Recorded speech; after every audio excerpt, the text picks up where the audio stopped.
The drama or the information? What strikes you about what you just heard? All right, well, look, it's the unreal nature. I felt this about Citigroup, too. All of this thing, we keep hearing that there are two kinds of mortgages. There's the AAA, and we're fine with those, and the subprime. We keep seeing that these distinctions are meaningless. First of all, they're based on insurance. I don't think any of these real insurers, these bond insurers, can pay. They don't have the money. And they're also based on the idea that home equity loan is not attached to the AAA, which is also untrue. The great fiction continues. These are all novels. All of the earnings you're seeing from these companies that need capital are written by Somerset Maugham or Mark Twain or, Hemingway, Faulkner. They're all like ghost written. What's going to happen then? It's all fiction. What's the end game? Well, when the monoline insurers finally admit that they can't pay and AAA all goes away, then we see what these institutions look like. The good news is this. It's bifurcated. We now have banks that don't need capital, JP Morgan, Wells Fargo, USB, and we have banks that have no idea what they're doing. And we just heard from one. I love Thane. I love Chai. It doesn't really matter. These banks, O'Neill wrecked the franchise, Prince wrecked the franchise, and it's just going to take years. It's going to take years. They say at this point, we spoke with Jeff Hart earlier, he said they've written down those assets to 34 cents on the dollar. Not as aggressive as what you saw from Morgan Stanley, but is that enough, or you basically have to write it down? I don't agree with Hart's assessment. I think that it's nowhere near written down, because they're written down the bad parts. They don't realize is that the good parts are bad, too. There's just too much fiction involved here. Anybody who's being backed up by AMBAC or by MBIA, I mean, look, we used to think that there would be insurers that we would have that they would not pay for our auto if our auto had a collision. Or maybe they wouldn't pay for fire if our house burned down. Well, hello. These people are all banking on this insurance as if it's Allstate, as if it's MetLife. These are not Allstate and MetLife that we're dealing with.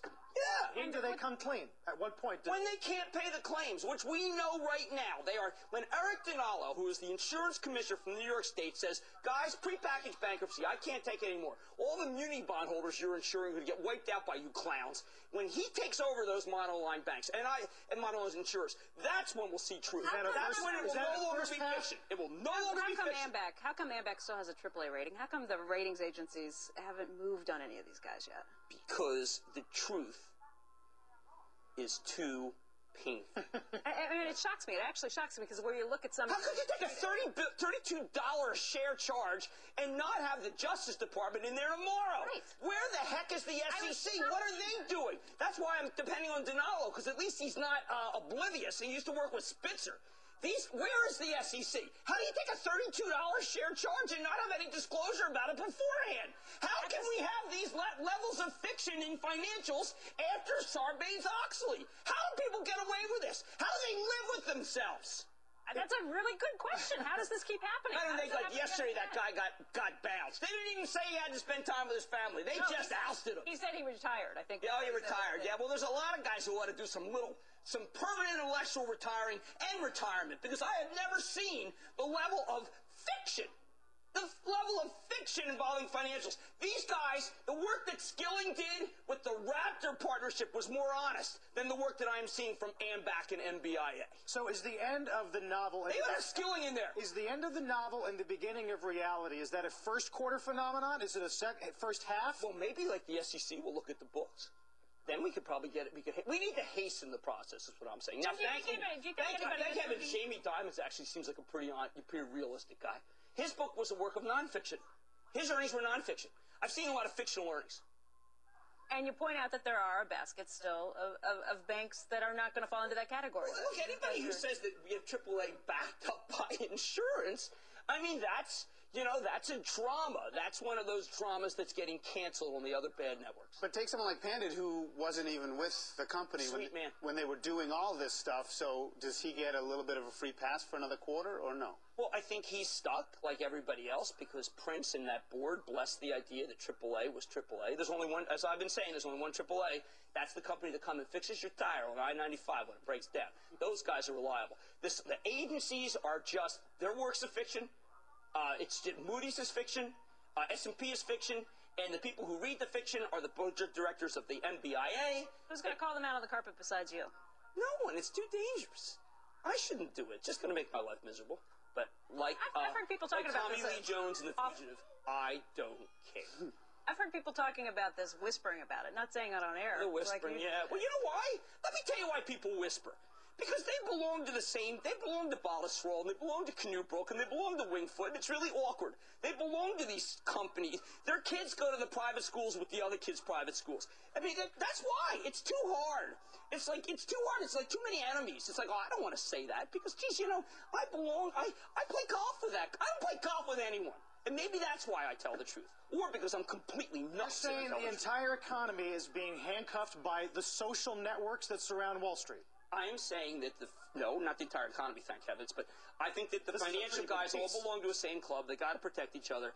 It's very awkward. I mean, really, I have to tell you, if I belonged to the two clubs in my town, I don't even know if I would want to tell the truth. Is Wall It's Street too a big scam? hard. What are you going to do? It's Oh my God, look who's there. I cancel my gin and tonic. No, I mean, but this is where we are. I mean, the guy who actually understood this better than anybody was in the book Appointment at Samara. That is a book about this era, I've got to tell you. Because we are, John O'Hara, because he's about not telling the truth because the other people are at your country club. Go read Appointment at Samara, because that's where we are. So you say the golden parachutes will be there and there'll be no accountability. Well, that's capitalism.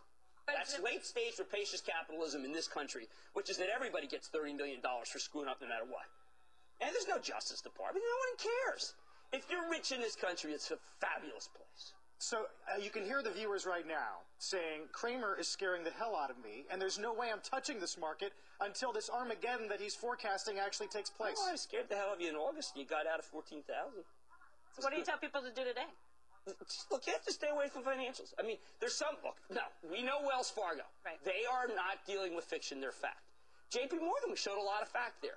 USB, there's definite fact. Goldman Sachs, deeply rooted in fact. I mean, it's incredible. It's like Brian Fine says, listen, you know what? We ought to put out factual financials. And David Vineyard, the CFO, I think he likes fact. The other guys, I'm pointing them into the fiction part of the library. But you know better than anyone that those babies will get thrown out with bathwater. Well, that's where the opportunity comes. When you have that kind of situation where everybody just says they're all corrupt. Wells Fargo had some pretty good things to say yesterday. But, you know, look, everything's based on NBIA and AMBAC. And, you know, that is not a great linchpin. And now those guys will call and they'll try. The NBI guy, I think he tried to get me fired from everywhere I am. Which I say, fine. I got a lot of things to do in my life. I'm willing to move on. But, you know, while I'm at it, why not tell a little truth? I don't mean to scare people because am I saying not to buy Procter & Gamble? No. Procter & Gamble's the antidote to this. Coca-Cola is the antidote to this. There's lots of opportunities to make money as they get pulled down. But I just think that the SEC, when I saw that chart, that $32 charge by AMBAC, I just said, boy, I'll tell you something. If the Justice Department hadn't somehow morphed with the Commerce Department, somebody would be calling over there and saying, can I see that? Only Dinalo has said to me that those works of fiction must stop. AMBAC, again. They're great. I want to stipulate. They're great. They're fabulous. They're solvent. They're fantastic. There, okay? I'll stipulate it. But I have the same questions I keep hearing is why do they have the AAA rating? Why do the credit agencies not act on this? Because it's too dangerous. What are they going to do, downgrade them and then everybody has to take the charge, admit that they got all these ratings wrong? Are they holding out hope that somebody's going to come in and infuse more capital to save that AAA? They thought that the Fed, what is the NBI, where they raised money for, 14%? They raised $1 billion. Right. Meanwhile, Merrill's charging tens of billions. Look, I'm fed up with it. American people should be fed up with it. The SEC should be fed up with it. You cannot take a $32 share charge and then look at those financials the day before. They showed nothing. They showed you no danger whatsoever. This is what the SEC is supposed to protect us from. There's lots of companies where people come to work every day and do a really good job and tell the truth, and I think we can invest in those without a problem. It sounds like you have as much conviction about this as you did when you told the Fed to cut months and months ago. But you know what? The Fed they could care less about what I have to say. I'm just some pop-off joker who made a lot of money in a hedge fund who's got a stupid TV show. I am nothing to them. I am nothing to them. You don't think your rant, for lack of a better word, had any impact at all? Hey, Jim Cramer, can I ask you something, big guy? Sure. Two things. First of all, when you were talking about the Fed, that solution didn't work because what you're saying now is pretty much the lay of the land. But my second question is, do you think Wall Street was any different, or are we just now maybe looking at it from a little bit different perspective? Come on, Jim. The playing field grading has probably always been the way it is, hasn't it? Well,